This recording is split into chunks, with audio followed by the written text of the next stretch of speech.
American president Donald Trump ഇപ്പോൾ ഭീഷണി മുഴക്കുന്നതും വ്യാമോഹിക്കുന്നതും ഇറാന്റെ കൈവശമുള്ള സമ്പുഷ്ട യുറേനിയം തങ്ങൾ ദിവസങ്ങൾക്കുള്ളിൽ കൈവശപ്പെടുത്തും എന്നാണ്. അതീവ ഗൗരവമുള്ള മിഡിൽ ഈസ്റ്റ് രാജ്യങ്ങൾ മുഴുവനും അതീവ ഭീതിയോടെ വീക്ഷിക്കേണ്ട ഒരു നീക്കമാണത്. എൻ്റെ അഭിപ്രായത്തിൽ ഒരു മലർപ്പൊടിക്കാരൻ്റെ സ്വപ്നം എന്നേ അതിനെക്കുറിച്ച് പറയാനാവൂ. ആ സ്വപ്ന സാക്ഷാത്കാരത്തിന് ട്രംപ് നീങ്ങിയാൽ അത് മേഖലയുടെ മുഴുവൻ വിനാശത്തിന് കാരണമാകും. കാരണം ഇറാന്റെ യുറേനിയം സ്വന്തമാക്കുക എന്നത് അമേരിക്കയെ സംബന്ധിച്ച് ഇന്നത്തെ സാഹചര്യത്തിൽ ക്ഷിപ്രസാധ്യമായ കാര്യമല്ല. പക്ഷേ അത് കൈവശപ്പെടുത്തിയാൽ അമേരിക്കയെ സംബന്ധിച്ച് അത് വലിയൊരു നേട്ടവുമായിരിക്കും. കാരണം നിലവിൽ ഇറാനിൽ 440 കിലോഗ്രാമിലേറെ യുറേനിയമുണ്ട്. ഇതുതന്നെ 60% സമ്പുഷ്ടീകരിക്കപ്പെട്ട യുറേനിയമാണെന്നാണ് നിഗമനം. ഇതുകൊണ്ടൊരു ആണവായുധം നിർമ്മിക്കാൻ കഴിയുമോ എന്ന് ചോദിച്ചാൽ ഇല്ല. പക്ഷേ ആണവായുധം നിർമ്മിക്കാൻ ആവശ്യമായ 90% സമ്പുഷ്ടീകരണമായ പരിധിയിലെത്തിക്കാൻ വളരെ വേഗത്തിൽ കഴിയുന്ന ഒരു ലെവലാണിത്. അങ്ങനെയെങ്കിൽ 10ലധികം ആണവ വാർഹെഡുകൾ ഉൽപ്പാദിപ്പിക്കാൻ അത് മതിയെന്നാണ് അന്താരാഷ്ട്ര ആണവോർജ ഏജൻസി മേധാവി റാഫേൽ ഗ്രോസി അഭിപ്രായപ്പെടുന്നത്. അമേരിക്കയെ സംബന്ധിച്ച് ഒരു നിധി കിട്ടിയതിന് സമാനമാണ് അത്. അത് വെച്ച് ലോകത്തെ മുഴുവൻ മുൾമുനയിൽ നിർത്താൻ ട്രംപിനാകും. ഇതിനെ വാസ്തവത്തിൽ പറയേണ്ടത് ഒരു രാജ്യത്തിൽ നിന്നുള്ള പ്രത്യക്ഷത്തിലുള്ള യുറേനിയം കൊള്ള എന്നാണ്. പക്ഷേ ട്രംപിനെ സംബന്ധിച്ചിടത്തോളം അത്തരത്തിലുള്ള ധാർമ്മിക നിയമങ്ങൾക്കോ അന്താരാഷ്ട്ര മര്യാദകൾക്കോ ഒന്നും യാതൊരു സ്ഥാനവുമില്ല. കൊള്ളയെങ്കിൽ കൊള്ള, ലോകം എന്തും പറഞ്ഞോട്ടെ, അതിങ്ങ് പോരട്ടെ എന്ന് തന്നെയാണ് ട്രംപിൻ്റെ നിലപാട്. നാണമില്ലാത്തവൻ്റെ ആസനത്തിൽ ആലുമുളച്ചാൽ അത് അഭിമാനമായി കാണും എന്ന് പറഞ്ഞ അതേ അവസ്ഥ. ഇനി എവിടെയാണ് ഈ യുറേനിയം ഉള്ളത് എന്ന് നോക്കാം. 60% സമ്പുഷ്ടമാക്കിയ യുറേനിയത്തിൻ്റെ പകുതിയോളം ഇറാനിലെ ഇസ്ഫഹാൻ ആണവ കേന്ദ്രത്തിലെ തുരങ്ക സമുച്ചയത്തിൽ സൂക്ഷിച്ചിരിക്കുകയാണെന്നാണ് നിഗമനം. ബാക്കി പകുതി നദാൻസ് കേന്ദ്രത്തിൽ സൂക്ഷിച്ചിട്ടുണ്ടെന്നുമാണ് കണക്കാക്കുന്നത്. ഇസ്രായേൽ വ്യോമാക്രമണത്തിൽ ഈ 2 ഭൂഗർഭ ആണവ കേന്ദ്രങ്ങളും ഇതിനോടകം നശിപ്പിക്കപ്പെടുകയോ ഗുരുതരമായ കേടുപാടുകൾക്ക് വിധേയമാകുകയോ ചെയ്തിട്ടുണ്ട്. ഇവിടെ നിന്ന് വേണം ഇനി അമേരിക്കയ്ക്ക് യുറേനിയം സ്വന്തമാക്കാൻ. ഇതെങ്ങനെ സ്വന്തമാക്കാനാവും എന്ന് നോക്കാം. ഇറാന്റെ സമ്പുഷ്ടമാക്കിയ യുറേനിയം എവിടെയാണെന്ന് അമേരിക്കയ്ക്കും ഇസ്രായേലിനും അറിയാമെങ്കിലും അത് പുറത്തെടുക്കുക എന്നത് എളുപ്പമല്ല. അത് അത്യന്തം അപകടകരവും വിനാശകരവുമായ ഒന്നാണ്. ഞാൻ വിവരിക്കാം. സമ്പുഷ്ടീകരിച്ച യുറേനിയത്തിൻ്റെ പകുതിയോളം സംഭരിക്കുന്നതിനായി കരുതപ്പെടുന്നത് ഇസ്ഫഹാൻ എന്ന സ്ഥലത്താണ്. ഇറാൻ തീരത്ത് നിന്നും ഏതാണ്ട് 480 കിലോമീറ്ററിലധികം ഉള്ളിലാണ് ഇത്. അതായത് ഇസ്രായേൽ സൈനികരോടൊപ്പം US സേനയ്ക്ക് ഇറാൻ സേനയുടെ ആക്രമണമില്ലാതെ ഇത്രയും ദൂരം താണ്ടേണ്ടി വരും.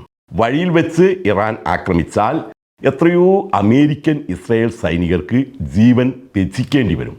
ഇനി അങ്ങനെ പോകാനായാൽ തന്നെ ഇസ്രായേൽ വ്യോമാക്രമണത്തെ തുടർന്ന് തുരങ്ക പ്രവേശന കവാടങ്ങൾ അവശിഷ്ടങ്ങൾക്കിടയിൽ മൂടപ്പെട്ടതായാണ് ഇപ്പോൾ കരുതപ്പെടുന്നത്. അതുകൊണ്ട് തന്നെ അത് കുഴിച്ചെടുക്കാൻ ഖനന യന്ത്രങ്ങൾ ഉൾപ്പെടെയുള്ള ഭാരമേറിയ ഉപകരണങ്ങളുമായി ഈ സൈനികർ ഇത്രയും ദൂരം സഞ്ചരിക്കേണ്ടി വരും. അത് പറഞ്ഞ പോലെ എളുപ്പമുള്ള കാര്യമല്ല. ഇനി ഈ തടസ്സങ്ങളൊക്കെ തട്ടി നീക്കി അവിടെ എത്തി എന്നിരിക്കട്ടെ, അത്യന്തം അപകടകരമായ ഈ ഖനന പദ്ധതി ആരംഭിക്കുന്നതിന് മുമ്പ് അവിടെ മുഴുവനും കരസേന വളയേണ്ടതുണ്ട്. അത് എത്രമാത്രം ധൈര്യത്തിലാണെന്ന് ഒരു രൂപവുമില്ല. അതുകൊണ്ട് തന്നെ മുൻ US പ്രതിരോധ ഉദ്യോഗസ്ഥൻ ജേസൺ കാമ്പൽ പറയുന്നുണ്ട്, വിവേകമുള്ള ഒരു ആസൂത്രണ സൈനിക ഉദ്യോഗസ്ഥനും ഇത്തരമൊരു നീക്കം നടത്തുമെന്ന് ഞാൻ കരുതുന്നില്ല എന്ന്. ഇനി ഖനന പ്രക്രിയ വിജയകരമായി പൂർത്തിയാക്കിയാൽ തന്നെ യുറേനിയം എക്സാഫ്ലോറൈഡ് വാതകത്തിൻ്റെ രൂപത്തിലാണ് സംഭരിക്കപ്പെടാൻ സാധ്യതയുള്ളത്. ഈ വാതകം കൈകാര്യം ചെയ്യാൻ പ്രയാസമാണ്. കൂടാതെ വെള്ളവുമായി പ്രതിപ്രവർത്തിച്ച് അത്യന്തം വിഷമുള്ളതും വിനാശകരവുമായ രാസവസ്തുക്കൾ ഇത് ഉൽപ്പാദിപ്പിക്കും. ന്യൂട്രോണുകൾ നിയന്ത്രണം വിട്ട് പെരുകുന്നത് തടയാനും തീവ്രമായ വികിരണ സ്ഫോടനം തടയാനും യുറേനിയം എക്സാഫ്ലോറൈഡിൻ്റെ ചെറിയ സിലിണ്ടറിലായിരിക്കും ഇത് സൂക്ഷിക്കുന്നത്. ഈ സിലിണ്ടറുകൾ തന്നെ അടുത്തടുത്തല്ലാതെ നിശ്ചിത അകലത്തിലാണ് സൂക്ഷിക്കേണ്ടത്. വ്യോമാക്രമണത്തിൻ്റെയോ കൊണ്ടുപോകുന്ന സമയത്തുണ്ടാകുന്ന എന്തെങ്കിലും അപകടത്തിൻ്റെയോ ഫലമായി അവയ്ക്ക് എന്തെങ്കിലും കേടുപാടുകൾ സംഭവിച്ചാൽ വിഷരാസവസ്തുക്കൾ പുറത്തു വമിക്കും. ഇത് അവിടെയുള്ള സൈനികരെ മുഴുവനും കൊന്നൊടുക്കും. പക്ഷേ ഇത്തരമൊരു പ്രവർത്തനം അമേരിക്ക ഇതിനു മുമ്പ് നടത്തിയിട്ടുണ്ട്. അത് 1994 മിഖൈൽ ഗോർബച്ചേവ് എന്ന സോവിയറ്റ് യൂണിയന്റെ അന്തകൻ ആ രാജ്യത്തെ അമേരിക്കയ്ക്ക് തീരെഴുതി കൊടുത്തപ്പോൾ പ്രൊജക്ട് സഫയർ എന്ന് വിളിക്കപ്പെട്ട ഒരു ഓപ്പറേഷനിലൂടെ US സൈന്യം കസാക്കിസ്ഥാനിൽ നിന്ന് 600 കിലോഗ്രാം സമ്പുഷ്ടീകരിച്ച യുറേനിയം US വിമാനമാർഗം കൊണ്ടുപോയിട്ടുണ്ട്. അതീവ രഹസ്യമായിട്ടാണ് ഈ കൊള്ള അല്ലെങ്കിൽ ഈ ഓപ്പറേഷൻ അന്ന് നടത്തിയിരുന്നത്.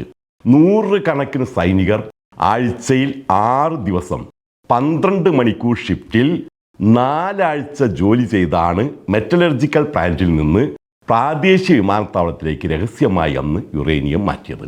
അതുകൊണ്ട് അമേരിക്ക വിചാരിച്ചാൽ നടത്താവുന്ന കാര്യം തന്നെയാണ്. പക്ഷേ അന്ന് കസാക്കിസ്ഥാൻ സൈന്യത്തിൻ്റെ പൂർണ്ണ സഹകരണത്തോടെയായിരുന്നു ഇതെല്ലാം നടത്തിയിരുന്നത്. പക്ഷേ ഇറാൻ സൈന്യത്തിൽ ഒരാളെങ്കിലും ജീവനോടെ ഉണ്ടെങ്കിൽ അമേരിക്കക്കും ഇസ്രായേലിനും ഇതൊന്നും അവിടെ സുരക്ഷിതമായി നടത്താൻ കഴിയും എന്നെനിക്ക് തോന്നുന്നില്ല. 100 കണക്കിന് സൈനികരെ കൊലക്ക് കൊടുക്കുന്ന ഒരു ഏർപ്പാടായിരിക്കും അത്. പക്ഷേ ട്രംപാണ് മനുഷ്യത്വം അടുത്തുകൂടെ പോലും പോകാത്ത കൊതിയനും ആർത്തിപ്പണ്ടാരവുമായ നരാധമനാണ്. അതുകൊണ്ട് എന്തും സംഭവിക്കാം. ഇനി സിലിണ്ടറുകൾ കൊണ്ടുപോകുന്നതിന് പകരം അവിടെ വെച്ച് തന്നെ നശിപ്പിക്കാമെന്ന് വെച്ചാൽ അതിനും റിസ്ക് ഏറെയാണ്. ആണവ ഉപകരണങ്ങളും വസ്തുക്കളും പൊളിച്ചു മാറ്റാനും നശിപ്പിക്കാനും പരിശീലനം ലഭിച്ച ആർമി ന്യൂക്ലിയർ ഡിസേബിൾമെൻറ്റ് ടീം എന്ന പേരിൽ 3 പ്രത്യേക യൂണിറ്റുകൾ തന്നെ ഇപ്പോൾ US ആർമിയിലുണ്ട്. എന്നാലും നശിപ്പിക്കുന്ന സമയത്ത് ഇത് പൊട്ടിത്തെറിക്കുന്നതിലൂടെ മാരകമായ യുറാനൈൽ ഫ്ലൂറൈഡ് തൊട്ടടുത്ത പ്രദേശങ്ങളെ രാസപരമായി മലിനമാക്കും. ഇത് വിവരണാതീതമായ പാരിസ്ഥിതിക അപകടത്തിന് കാരണമാകും. മിഡിൽ ഈസ്റ്റ് മുഴുവനും അതിൻ്റെ തിക്തഫലങ്ങൾ അനുഭവിക്കേണ്ടി വരും. പണ്ട് കസക്കിസ്ഥാനിലെ ആണവ സ്ഫോടന പരീക്ഷണത്തിൻ്റെ റേഡിയോ ആക്റ്റീവ് വികിരണങ്ങൾ 9000 കിലോമീറ്റർ അകലെയുള്ള ജപ്പാൻ തീരത്ത് വരെ എത്തിയെന്നാണ് പറയപ്പെടുന്നത്. അതിനർത്ഥം ഗൾഫ് രാജ്യങ്ങളിൽ മുഴുവനും റേഡിയോ ആക്റ്റീവ് വികിരണങ്ങൾ എത്തും. അവിടുത്തെ ജനങ്ങളിൽ അത് മാരകമായ രോഗങ്ങൾക്കും ശാരീരിക വൈകല്യങ്ങൾക്കും കാരണമാകും. എന്ന് മാത്രമല്ല, എല്ലാ സിലിണ്ടറുകളും നശിപ്പിക്കപ്പെട്ടിട്ടുണ്ടോ എന്ന് നിർണയിക്കാൻ പ്രയാസമായിരിക്കും. ഇല്ലെങ്കിൽ പിന്നീട് ഇറാൻ ഒരു ആണവായുധം നിർമ്മിക്കാൻ ആവശ്യമായത്ര യുറേനിയം അവിടെ നിന്ന് തന്നെ വീണ്ടെടുക്കാനും കഴിയും. അതായത് ഈ ചെയ്ത പണിയെല്ലാം നിഷ്ഫലമാകും എന്നർത്ഥം. ഏതായാലും ഇറാന്റെ യുറേനിയം ഇനി മുതൽ അമേരിക്കയുടേതായിരിക്കുമെന്ന് ട്രംപ് വീമ്പിളക്കുന്നുണ്ട്. അത് പതിവ് പോലെയുള്ള അദ്ദേഹത്തിൻ്റെ ഒരു വിടുവായത്തം അല്ലെങ്കിൽ ആ അതിമോഹത്തിന് വേണ്ടി ആരെയെല്ലാം കൊലക്ക് കൊടുക്കുമെന്ന് കണ്ടറിയാം. ഞാനിപ്പോൾ ആലോചിക്കുന്നത് വേറെ ഒന്നാണ്. അമേരിക്കയുടെ കാര്യമാണ്. കഷ്ടം. ഒരു കടൽക്കിഴവൻ്റെ നീരാളിപ്പിടുത്തത്തിലാണ് ആ രാജ്യം ഇപ്പോൾ. ചങ്ങലയ്ക്ക് ഭ്രാന്തി പിടിച്ച അവസ്ഥയിൽ അമേരിക്കൻ ജനത വോട്ടിങ്ങിലൂടെ ചെയ്ത ഈ വകതിരിവില്ലായ്മയുടെ തിക്തഫലം അനുഭവിക്കുന്നത് അമേരിക്കയിലെയും ഇറാനിലെയും മാത്രമല്ല, ലോകത്തിലെ മുഴുവനും ജനങ്ങളാണ്. നാറ്റോ രാജ്യങ്ങൾ പോലും അതിന് അമേരിക്കയ്ക്ക് കൂട്ടില്ലെന്നോർക്കുമ്പോൾ അമേരിക്കയും ഇസ്രായേലും ഇക്കാര്യത്തിൽ തീർത്തും ഒറ്റപ്പെട്ടു എന്നർത്ഥം. അങ്ങനെ ചരിത്രം ഹിറ്റ്ലർ, മുസോളിനി എന്നീ പേരുകൾക്കൊപ്പം മറ്റ് 2 പേരുകൾ കൂടി എഴുതി ചേർക്കും. അത് ഡൊണാൾഡ് ട്രംപ്, ബെഞ്ചമിൻ നെതന്യാഹു എന്നായിരിക്കും.